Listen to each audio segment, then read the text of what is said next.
अहमदाबाद में air India का यात्री विमान क्रैश, 242 लोग थे सवार, टेक ऑफ करते ही रिहायशी इलाके में गिरा प्लेन। अहमदाबाद प्लेन क्रैश में पीएम मोदी, अमित शाह और केजरीवाल ने विमान हादसे पर जताया दुख। ममता समेत बाकी नेताओं ने भी जताया दुख। अहमदाबाद में एयर इंडिया का यात्री विमान क्रैश हुआ है। प्लेन में करीबन 242 यात्री सवार थे। अहमदाबाद से लंदन जा रहा था यह विमान।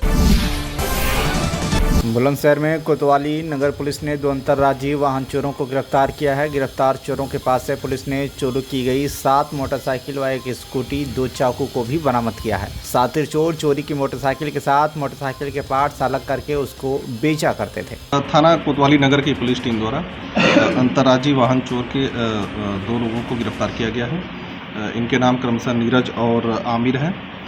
इनके पास से चोरी की 8 मोटरसाइकिलें बरामद हुई हैं, जिसमें से 2 मोटरसाइकिलें कनेक्ट हुई हैं जो क्रमशः पलवल और दिल्ली से चोरी की गई थी। इसके अलावा इनके पास से 2 अवैध चाकू भी बरामद हुए हैं। बुलंदशहर के शिकारपुर नगर में गर्मी के चलते बिजली के ट्रांसफार्मर में लगी आग। फायर ब्रिगेड की गाड़ी मौके पर पहुंची। ट्रांसफार्मर में भीषण आग, आसपास में अफरा तफरी का माहौल देखने को मिला। फायर ब्रिगेड के कर्मचारियों ने कड़ी मशक्कत के बाद आग पर काबू पाया।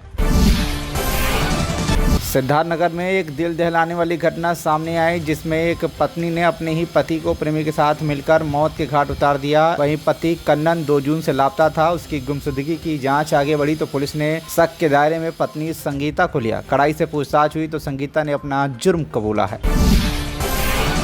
कौशाम्बी जिले में पाल समाज की 8 वर्षीय मासूम बच्ची के साथ हुए कथित दुष्कर्म मामले में जिले भर में आक्रोश की लहर दौड़ गई है। इसी गंभीर प्रकरण को अब राजनीतिक रंग भी मिलता जा रहा है। मंगलवार को राष्ट्रीय पार्टी के राष्ट्रीय अध्यक्ष बाबूराम पाल पीड़ित परिवार से मिलने पहुंचे। उसके बाद पुलिस अधीक्षक कार्यालय पहुंचे। उन्होंने एसपी से मिलकर दोषियों के खिलाफ कार्रवाई की मांग की है।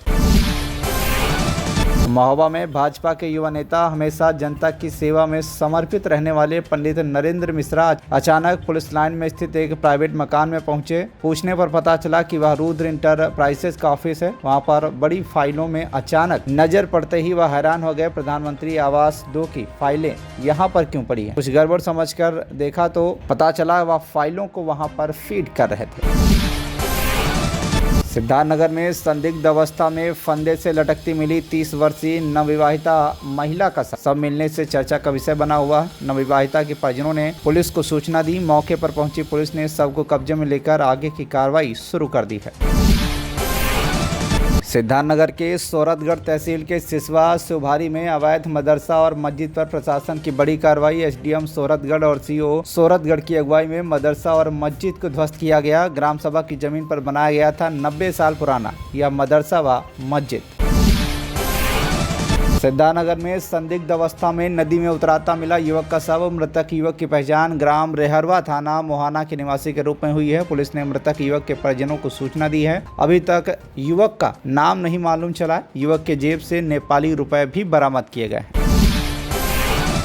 नेपाल के पोखरा के कास्की जिले में पैराग्लाइडिंग लैंडिंग के दौरान दुर्घटना के बाद फेवा झील में डूब रहे 2 भारतीय सहित 4 लोगों को सशस्त्र पुलिस बल के द्वारा सुरक्षित निकाला गया है। बचाए गए लोगों में 2 लोग बनारस भारत के बताए जा रहे हैं और 2 नेपाल के पायलट हैं।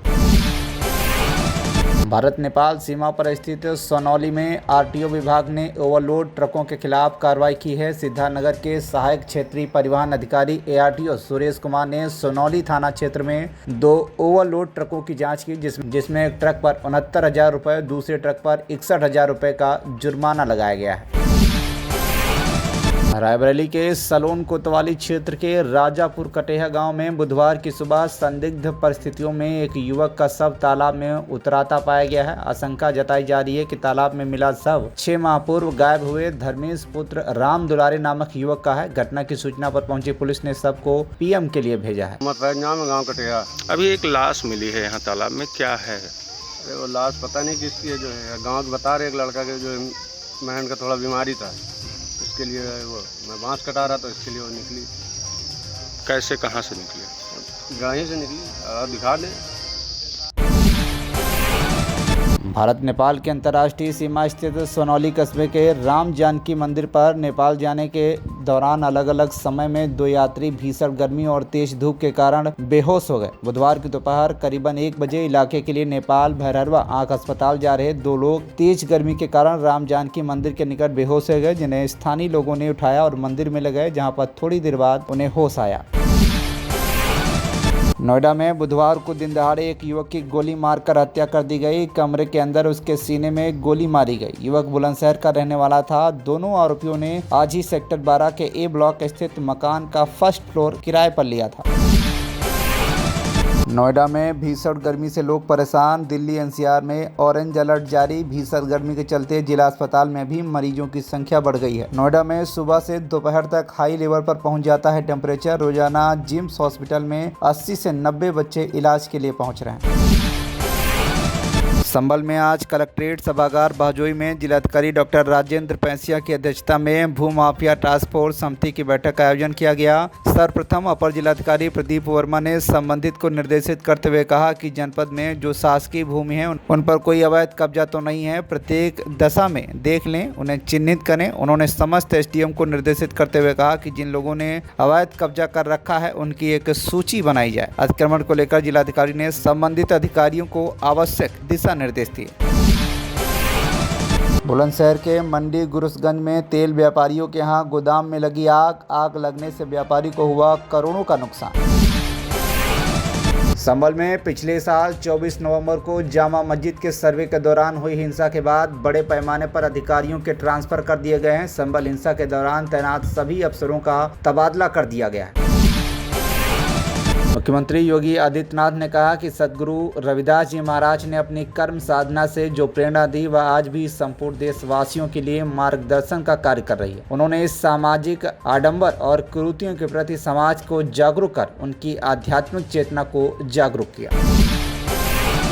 संभल में एचोड़ा कंबो में श्री कल्की धाम के पास बनी मस्जिद पर बुधवार की दोपहर 2 बजे तहसील की टीम 2 जेसीबी लेकर पहुंच गई। जानकारी होने पर मुस्लिम समाज के लोग एकत्र हो गए और विरोध जताया। तहसील की टीम ने बताया कि मस्जिद ग्राम समाज की जमीन पर बनी है। प्रधानपति लवकुश शर्मा ने गांव के माहौल का हवाला दिया, जिस पर टीम लौट आई। तहसीलदार का कहना है कि शिकायत के बाद टीम जाँच करने के लिए पहुंची थी। एचोड़ा कंबो निवासी जलील अहमद ने बताया कि गाँव में करीबन 750 मुस्लिम लोग रहते हैं, जिसमें 2 मस्जिद हैं, जिसमें एक मस्जिद काफी वर्षों पहले की है। मोतिहारी में आरजेडी जिलाध्यक्ष के चुनाव में हंगामे को देखते हुए चुनाव हुआ स्थगित।